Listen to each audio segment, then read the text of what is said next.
Shalom anak-anakku yang dikasih Tuhan, haleluya, haleluya. Hari ini kita berjumpa lagi dalam mata pelajaran agama Kristen, untuk mata pelajaran agama Kristen kelas 7 dan kelas 8.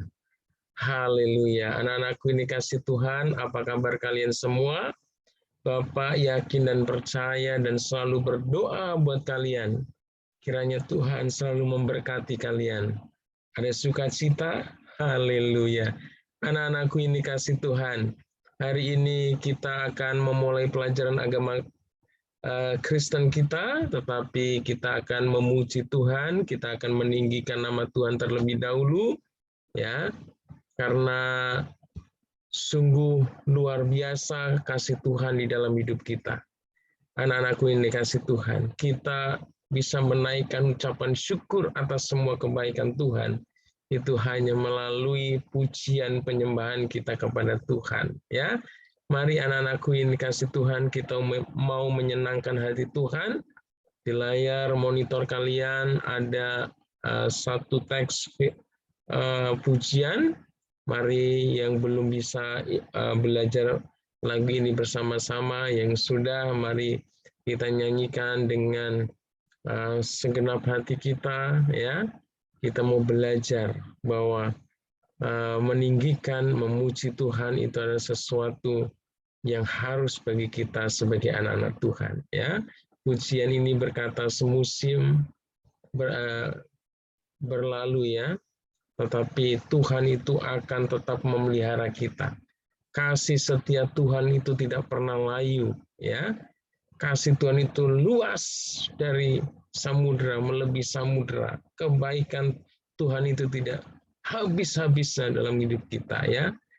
Lebih tinggi dari cakrawala dan tak terbatas kasih Tuhan. Sungguh kita bersyukur. Haleluya. Haleluya.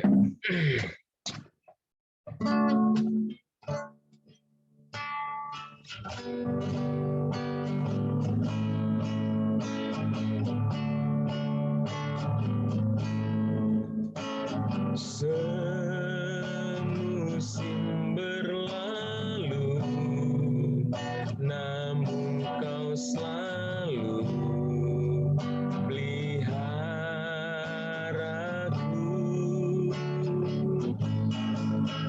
Kasih dan setiamu tak pernah layu di hidupku. Katakan pujian dari awal. Semusim berlalu, semusim berlalu, namun kau selalu peliharaku.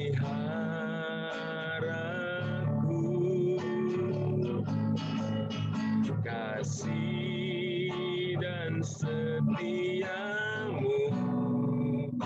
tak pernah layu di hidupku. Lebih luas dari samudra kebaikanmu, Bapa, takkan habis di hidupku.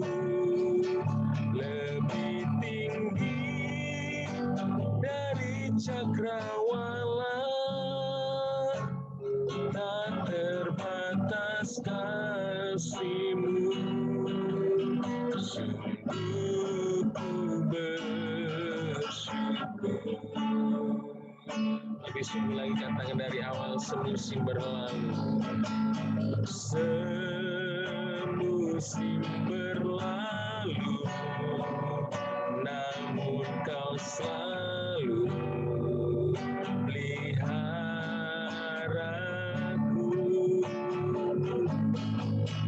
Kasih dan setiamu tak pernah layu di hidupku. Lebih luas dari samudra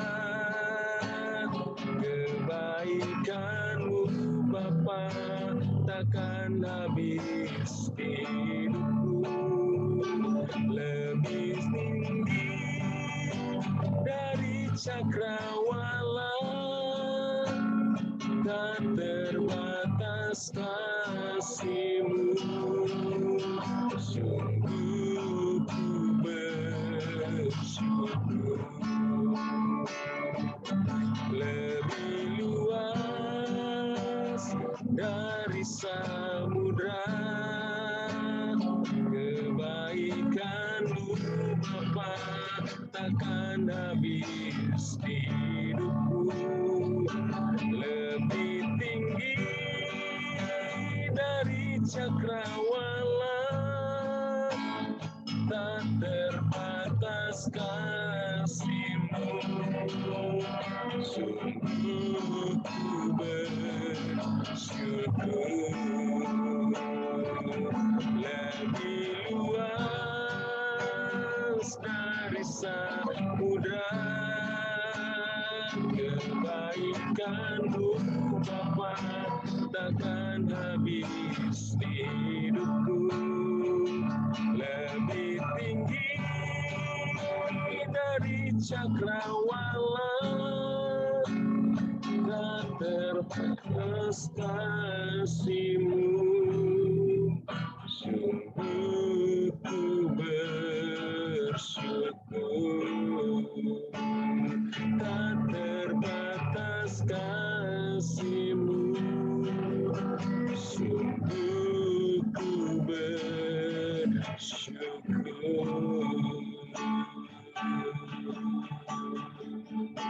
Haleluya, haleluya. Sungguh anak-anakku ini kasih Tuhan. Kasih Tuhan itu tidak terbatas dicurahkan di dalam hidup kita. Oleh karena itu kita harus selalu bersyukur. Amin. Haleluya. Baik anak-anakku yang dikasih Tuhan, kita mau berdoa. Mari tundukkan kepalamu, tutup matamu, lipat tanganmu, dan arahkan hatimu kepada Tuhan Yesus Kristus.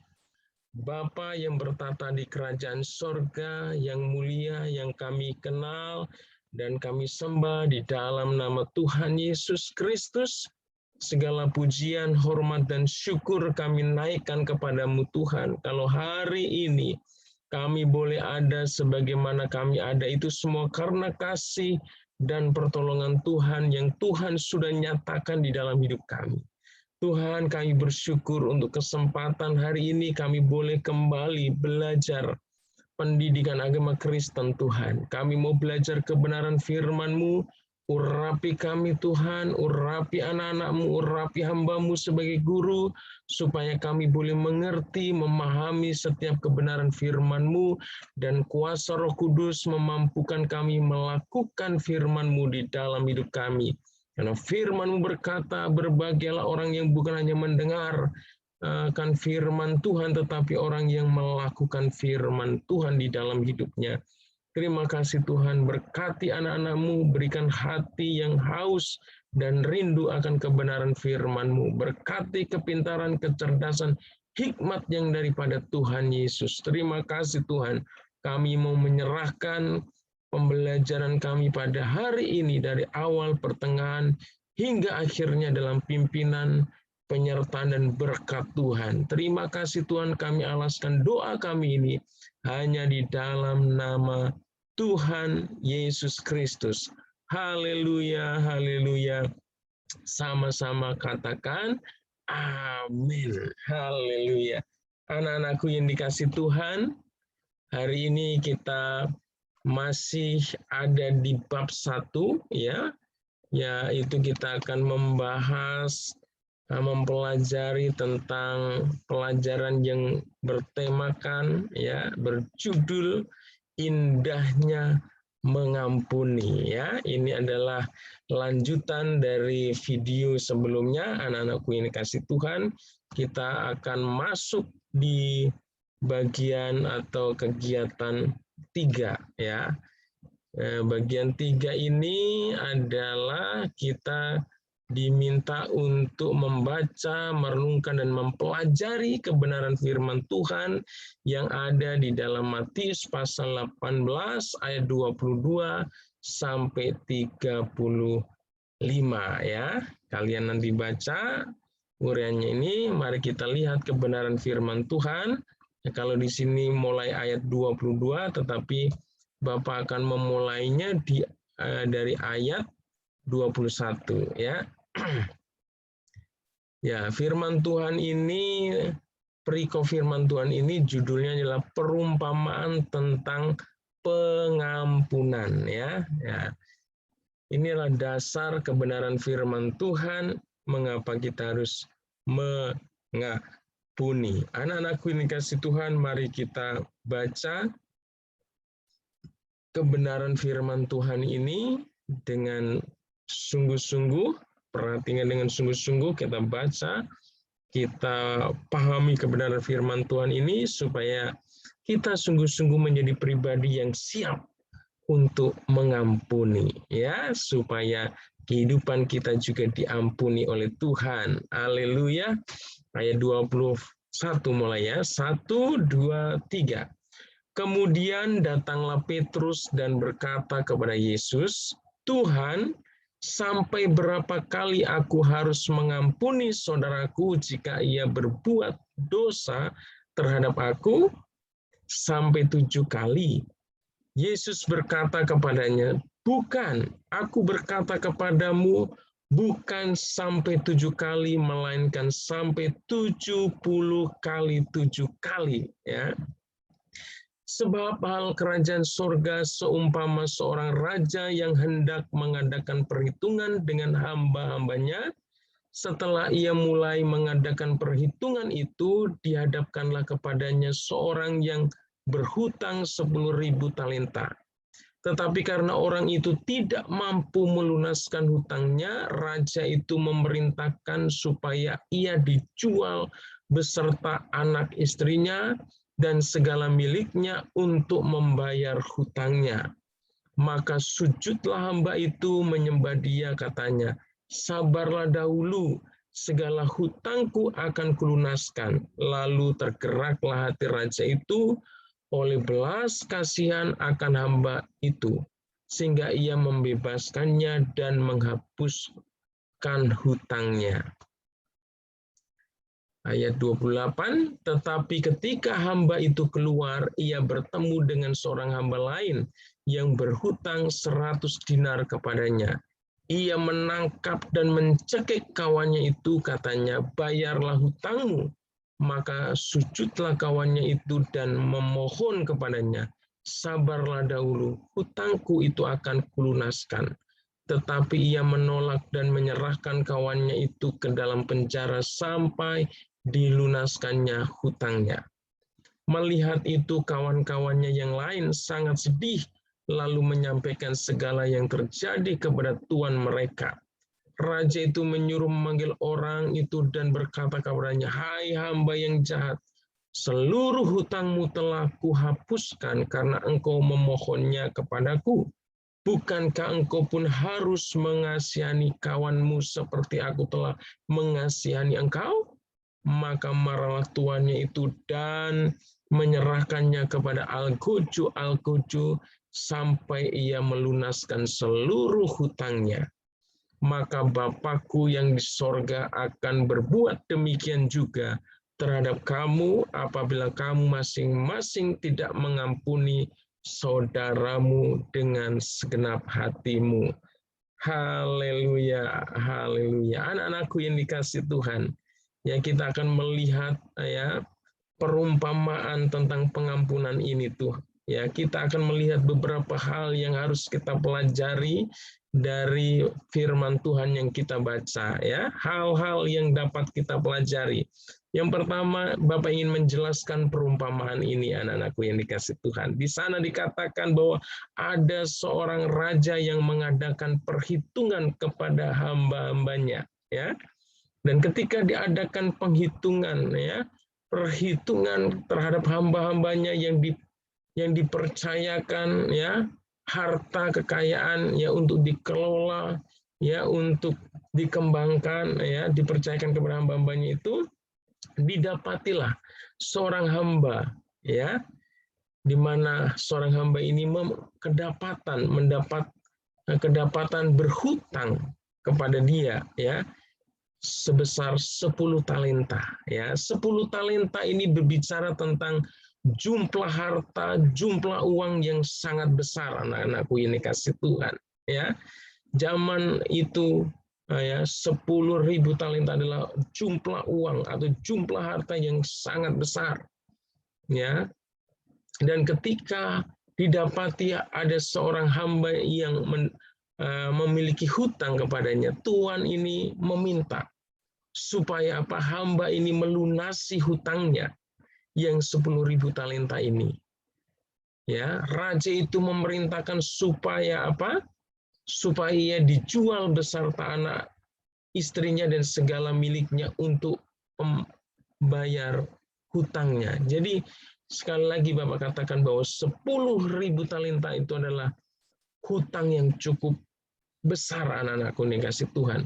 Dan hamba ini yang memiliki hutang 10.000 talenta ini tidak sanggup, tidak memiliki kesanggupan untuk melunasi hutangnya kepada tuannya. Sehingga raja ini, tuannya ini memerintahkan, memaksa dia supaya melunasi hutangnya yang besar itu. Dengan apa? Dengan segala sesuatu yang dimilikinya. Bahkan dikatakan raja itu memerintahkan supaya ia dijual, ya. Kalau zaman dahulu itu ada ya sistem jual beli orang, ya, menjadi budak. Orang yang sudah dibeli itu akan menjadi budak orang lain, anak-anakku nih, guys. Dia akan bekerja dan melakukan segala sesuatu yang disuruh oleh tuannya. Bukan hanya dirinya yang dijual, tetapi anaknya, istrinya, bahkan segala milik kepunyaannya harus dijual untuk melunasi hutang-hutang yang dimiliki hamba ini. Jadi jelaslah bahwa hutang yang dimiliki hamba ini adalah cukup besar, sangat besar, sehingga untuk melunasinya hamba ini harus menjual seluruh harta kepunyaannya, bahkan dia harus menjual anak dan istrinya, bahkan dirinya sendiri harus dijual untuk melunasi hutang-hutangnya itu. Ya, anak-anakku yang dikasih Tuhan, ketika raja atau tuan itu yang memiliki harta memaksa dia untuk apa? Untuk segera melunasi hutangnya. Hamba ini meminta belas kasihan kepada raja, meminta belas kasihan kepada tuannya ini. Dia datang kepada tuannya, dia sujud di hadapan raja itu dan berkata kepada raja itu, sabarlah dahulu, segala hutangku akan kulunaskan. Ya, mungkin dia bukan hanya sujud, tetapi dia benar-benar berseru minta tolong. Mungkin dia menangis di hadapan tuannya, dia mengerang, dia menangis minta belas kasihan dari tuannya, anak-anak kasih Tuhan. Ya, apa yang terjadi?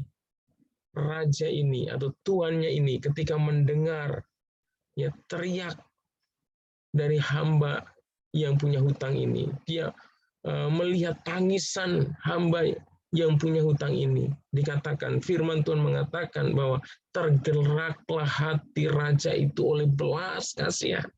Raja itu tidak tahan lagi. Dia benar-benar timbul belas kasihan terhadap hamba yang meminta supaya diberikan kelonggaran untuk melunasi hutang-hutangnya ini. Ya, tergeraklah hati raja itu oleh belas kasihan akan hamba itu, sehingga ia membebaskannya dan menghapuskan hutangnya. Anak-anakku ini kasih Tuhan. Hamba yang meminta belas kasihan tuannya ini bukan hanya diberikan waktu untuk bisa melunasi hutangnya, tetapi raja itu, tuan itu, bahkan dikatakan dia menghapus, dia membebaskan hamba itu, hamba yang berhutang itu dari segala tanggung jawab dia. Ya, dia membebaskan hutang yang dimiliki. Dia menganggap hutangnya sudah lunas. Anak-anakku ini yang kasih Tuhan, ini luar biasa, ya.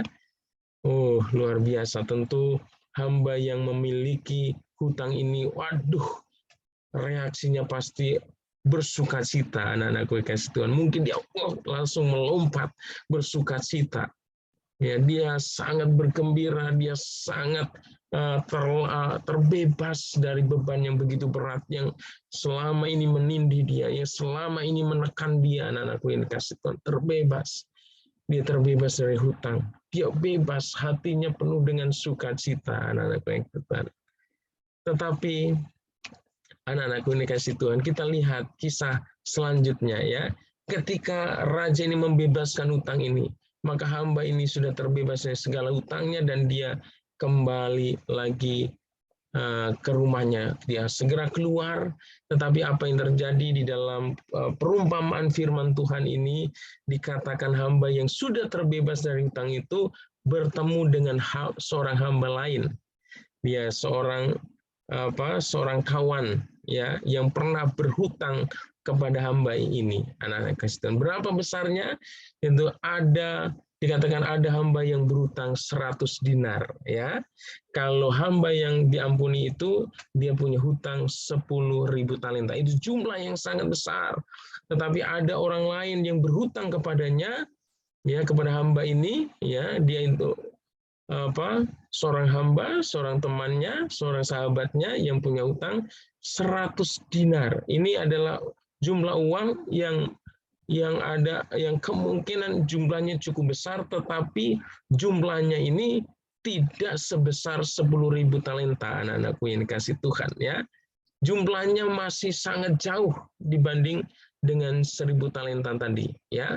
Tetapi apa yang terjadi, anak-anak dikasih Tuhan, ketika hamba yang sudah dibebaskan hutangnya ini melihat hamba yang lain yang berhutang kepadanya, dikatakan ia bertemu dengan seorang hamba lain yang berhutang 100 dinar kepadanya, ia menangkap dan mencekik kawannya itu, katanya, bayarlah hutangmu. Ya. Jadi hamba yang sudah dibebaskan hutangnya ini ketika ketemu dengan hamba lain yang berhutang kepadanya, dia bersikap kejam, anak-anakku yang kasih Tuhan. Tidak ada belas kasihan. Dikatakan dia menangkap hamba itu dan mencekik kawannya itu dan memaksa supaya kawannya ini segera membayar hutangnya. Dia begitu kasar memperlakukan temannya ini, saudaranya ini, ya hamba yang lain ini, anak yang kasih Tuhan. Lalu apa yang dilakukan hamba yang punya hutang 100 dinar ini? Dia melakukan ya seperti apa yang dilakukan hamba yang punya hutang 10.000 talenta kepada tuannya itu. Yang dikatakan, sujudlah kawannya itu dan memohon kepadanya, sabarlah dahulu, hutangku akan kulunaskan.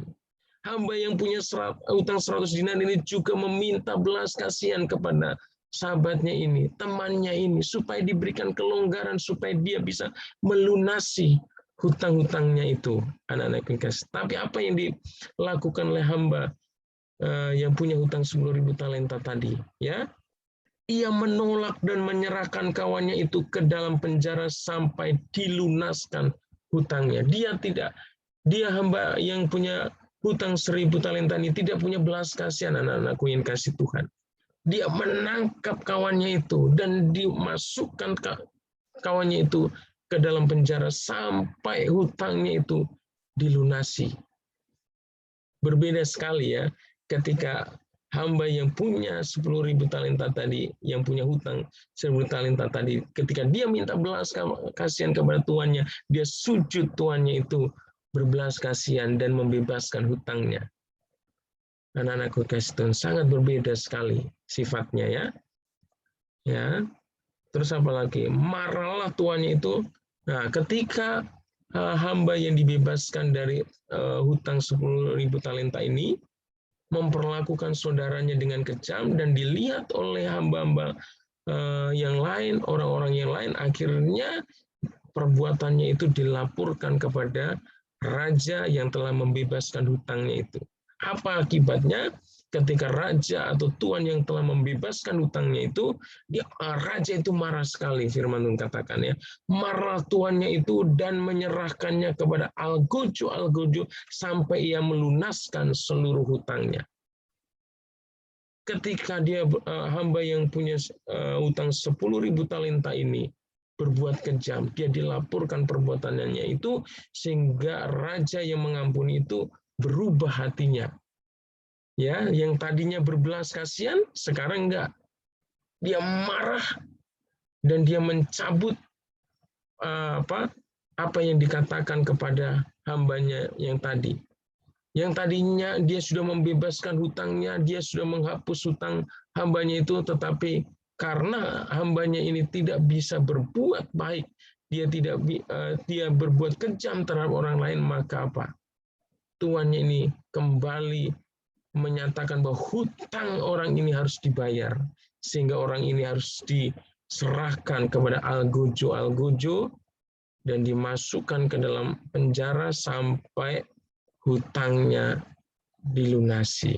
Anak-anakku yang dikasih Tuhan, ya, satu peristiwa yang sangat menyedihkan, ya, yang tadinya sudah terbebas dari hutang, akhirnya kembali lagi dia memiliki hutang dan punya tanggung jawab untuk menyelesaikan hutangnya itu, anak-anak. Karena apa? Karena dia tidak mau berbuat berbelas kasihan. Dia tidak mau mengasihani saudaranya yang lain. Anak-anakku ini kasih, apa makna daripada perumpamaan ini, anak-anakku yang kasih Tuhan? Yang pertama yang perlu kalian ketahui, di situ ada kata raja atau tuan yang melakukan perhitungan kepada hamba-hambanya. Raja ini adalah menggambarkan Allah Bapa kita yang di sorga, anak-anak kasih Tuhan. Tuhan yang membebaskan hutang itu adalah gambaran Allah Bapa di sorga. Dia adalah Allah yang penuh kasih. Dia adalah Allah yang maha pengampun. Dia Allah yang telah mengampuni dosa kita yang sangat besar. Ya, pengampunan Allah yang dinyatakan di dalam pengorbanan Yesus Kristus di atas kayu salib. Ya, jadi raja ini menggambarkan tentang Allah Bapa yang di surga, yang punya hati yang luar biasa. Dia mengampuni, dia membebaskan orang yang berhutang, dia mengampuni orang yang bersalah, dia mengampuni orang yang berdosa, anak-anakku yang dikasih Tuhan. Dan itu sudah Allah lakukan. Dia menyatakan kasihnya, dia menyatakan pengampunannya kepada orang berdosa melalui karya keselamatan yang dikerjakan oleh Yesus Kristus di atas kayu salib, anak-anakku yang dikasih Tuhan. Allah itu maha kudus, Allah yang tidak kompromi dengan dosa, ya, tetapi dia adalah Allah yang maha kasih, dia adalah Allah yang maha mengampuni, sehingga Tuhan juga menyatakan kasihnya melalui karya keselamatan yang dikerjakan oleh Yesus Kristus yang di atas kayu salib. Dia sudah mengampuni segala dosa yang diperbuat oleh manusia. Anak-anakku ini kasih Tuhan. Yang kedua, hamba yang memiliki hutang 10.000 talenta adalah menggambarkan kehidupan kita sebagai umat Allah. Ya, 10.000 talenta berbicara dosa yang sangat besar yang tidak sanggup kita tebus dengan dosa kita, usaha kita. Anak-anakku yang dikasih Tuhan, kita ini adalah orang yang berdosa. Ya, firman Tuhan di dalam kitab Roma dikatakan bahwa semua orang telah berbuat dosa dan telah kehilangan kemuliaan Allah. Di dalam kitab Roma pasal 6 ayat 23 juga katakan, upah dosa adalah maut, tetapi kasih karunia adalah hidup yang kekal di dalam Kristus Yesus. Anak-anakku yang dikasih Tuhan, setiap manusia adalah memiliki dosa, dan upah dosa adalah maut, yaitu hukuman di dalam api neraka yang kekal. Anak-anakku ini kasih Tuhan, dosa kita itu begitu besar, anak-anakku ini kasih Tuhan, di hadapan Tuhan. Iya, ya, digambarkan 10.000 talenta, sehingga hamba yang memiliki hutang 10.000 talenta ini tidak lagi mampu untuk menebus dosanya, untuk membayar hutangnya. Demikian pula kita, anak-anakku yang dikasih Tuhan. Dosa kita itu begitu banyak, tidak mungkin kita menghapus dosa kita dengan perbuatan kita, dengan usaha kita, anak-anakku kasih Tuhan. Tetapi hanya oleh karena kasih karunia Tuhan, kita dihapus dosa kita, dibebaskan kita dari dosa. Anak-anak yang kasih Tuhan, makanya firman Tuhan katakan, kalau kita itu diselamatkan, itu bukan karena hasil usaha kita, tetapi semata-mata karena kasih karunia Tuhan. Haleluya. Anak-anakku ini kasih Tuhan. Inilah ya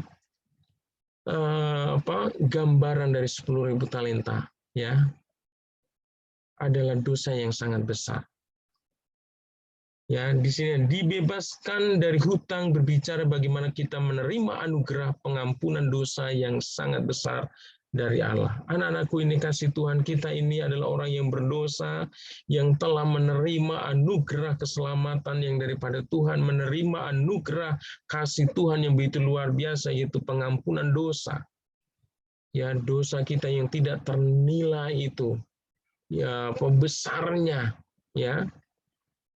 Tetapi karena kasih Tuhan, dosa yang sangat besar, dosa yang sangat mengerikan itu telah dihapus oleh Tuhan. Dan kita sudah menjadi manusia yang baru, yang bebas dari dosa, bebas dari hukuman dosa itu. Anak-anakku ini kasih Tuhan, ya. Betapa kita bersyukur kepada Tuhan, karena dosa kita yang tidak terukur besarnya itu, yang bisa menyebabkan kita masuk ke dalam api neraka itu, sudah ditanggung oleh Kristus Yesus di atas kayu salib. Darahnya menyucikan hidup kita. Anak-anakku ini kasih Tuhan. Lalu kita akan lihat hamba yang memiliki hutang 100 dinar adalah menggambarkan sesama kita, menggambarkan kesalahan dosa sesama kita terhadap kita. Ya, mana lebih besar hutang kita atau hutang saudara kita? Ya, kita ini digambarkan memiliki hutang 10.000 talenta, anak-anakku kasih Tuhan. Tetapi orang yang bersalah kepada kita, orang yang berdosa kepada kita itu digambarkan dia memiliki hutang hanya 100 dinar. Ya, 100 dinar itu bukanlah uang yang kecil, tetapi juga dia tidak ada artinya kalau dibanding dengan 10.000 talenta, anak-anakku ini kasih Tuhan. Ya, hamba yang memiliki hutang 100 dinar adalah menggambarkan sesama kita. Kesalahan sesama kita tidaklah sebesar dosa kita di hadapan Allah yang telah diampuni oleh Allah. Ya, tidak ada artinya, anak-anakku yang kasih Tuhan, pelanggaran dosa ya sesama kita terhadap diri kita dibanding diri kita, dosa kita di hadapan Tuhan itu begitu luar biasa besarnya.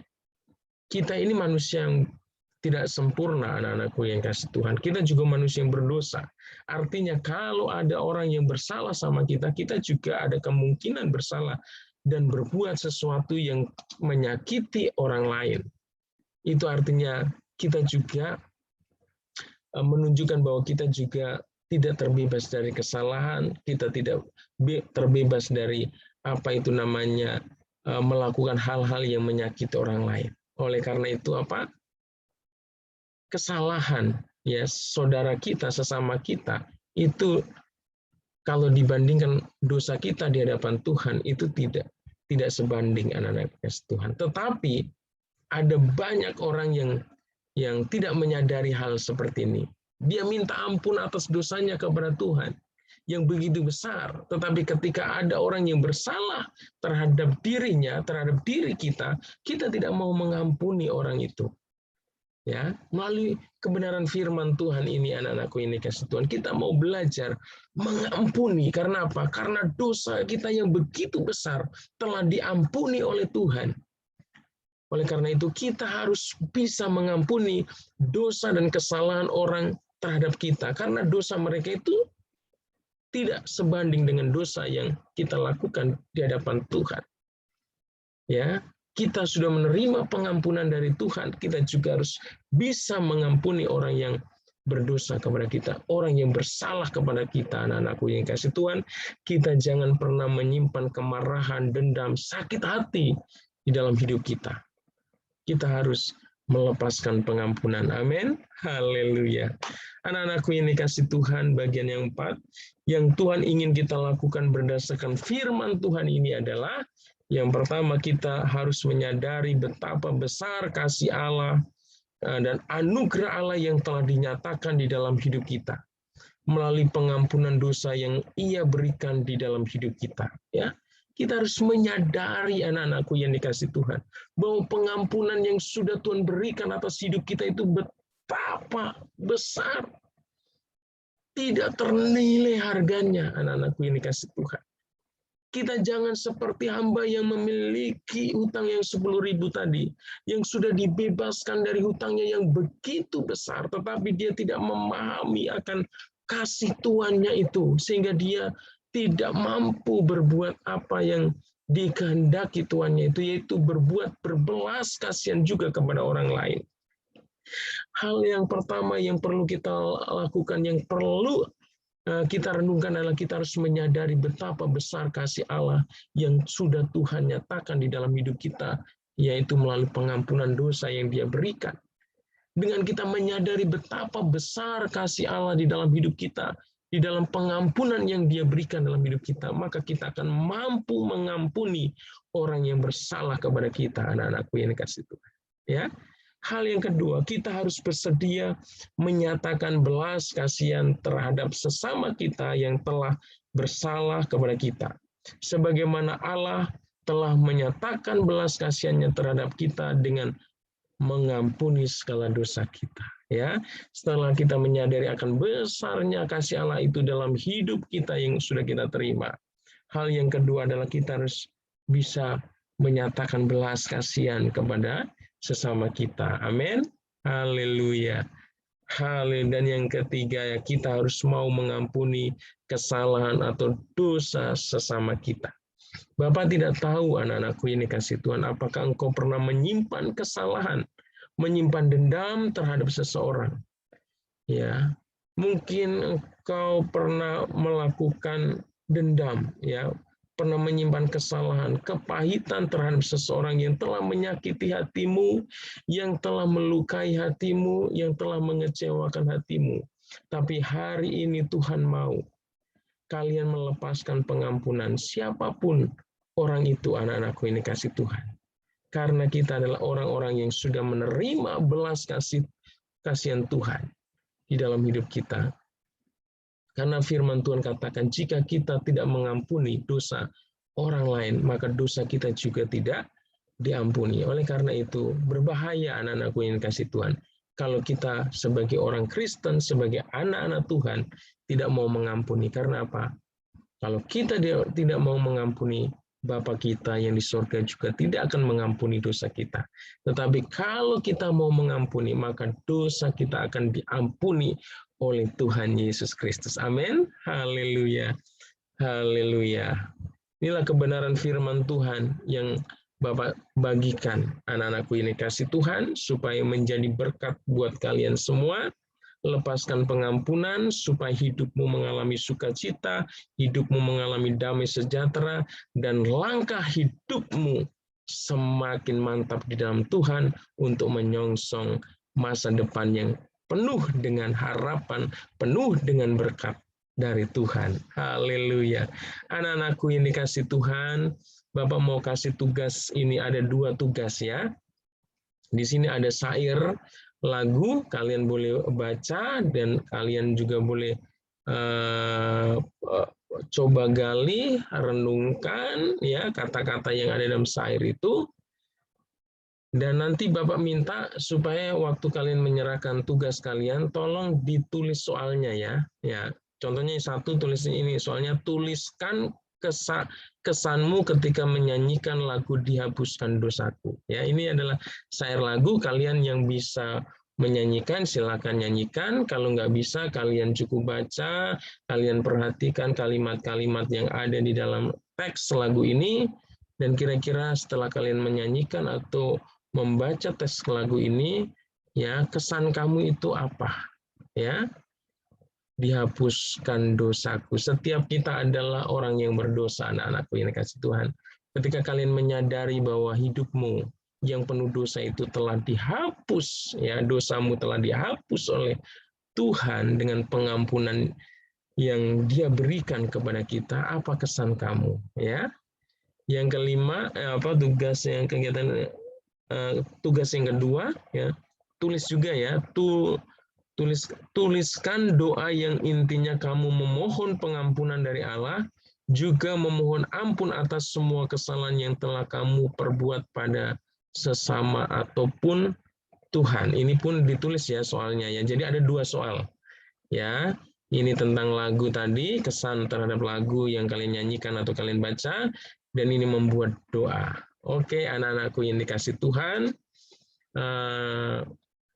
Bapak mengakhiri pertemuan kita dengan kita membaca ya, kita membaca dulu rangkuman ya. Allah telah terlebih dahulu mengampuni kita, Dia mengirimkan Yesus Kristus untuk menyelamatkan kita. Cara kita menjawab pengampunan Tuhan adalah dengan mengampuni orang lain yang bersalah kepada kita, ataupun rela meminta pengampunan pada seseorang yang kita rugikan dan sakiti. Banyak orang masih merasa sulit untuk mengampuni orang lain maupun meminta pengampunan atas kesalahannya karena mereka selalu berpikir kalau dirinya benar. Memang jika mengandalkan kemampuan diri sendiri, sulit untuk mengampuni orang lain begitu saja. Tetapi orang beriman dapat mengandalkan karunia Roh Kudus untuk membantu menggerakkan hatinya dalam mengampuni orang lain. Haleluya. Anak-anakku yang dikasih Tuhan, hal yang perlu kita ingat bahwa di sini kita harus mengampuni, ya. Jika ada orang yang bersalah kepada kita, tetapi kalau ada kesalahan yang kita lakukan terhadap seseorang, maka kita juga harus berani berjiwa besar, kita datang meminta maaf, minta ampun terhadap orang yang telah kita sakiti, ya. Dan apa? Mengampuni itu adalah sesuatu yang sulit secara manusia. Tetapi kita sebagai orang percaya dikaruniai oleh Allah dengan Roh Kudus-Nya. Roh-Nya sudah dicurahkan di dalam hidup kita. Roh Kudus itulah yang akan memampukan kita untuk mengampuni. Sesulit apapun, sesakit apapun, sepahit apapun perkataan, perbuatan, sikap orang terhadap kita. Kalau Roh Kudus itu kita izinkan menolong kita untuk memampukan kita mengampuni, maka kita akan mampu mengampuni orang yang bersalah kepada kita. Haleluya. Haleluya. Anak-anakku yang dikasih Tuhan, Bapak mengucapkan banyak terima kasih buat kalian yang sudah menyimak dengan sungguh-sungguh pelajaran pendidikan agama Kristen ini dan mengerjakan setiap tugas-tugas yang Bapak berikan. Kiranya Tuhan terus memberkati hidup kalian dimanapun kalian berada. Haleluya. Haleluya. Anak-anakku yang kasih Tuhan, sebelum kita berpisah, mari kita satukan hati kita berdoa. Bapa yang bertata di kerajaan sorga yang mulia, yang kami kenal dan kami sembah di dalam nama Tuhan Yesus Kristus, segala pujian, hormat, dan syukur kami panjatkan kepadamu Tuhan, karena hari ini melalui kebenaran firman-Mu kembali kami diingatkan supaya kami mengampuni orang yang bersalah kepada kami.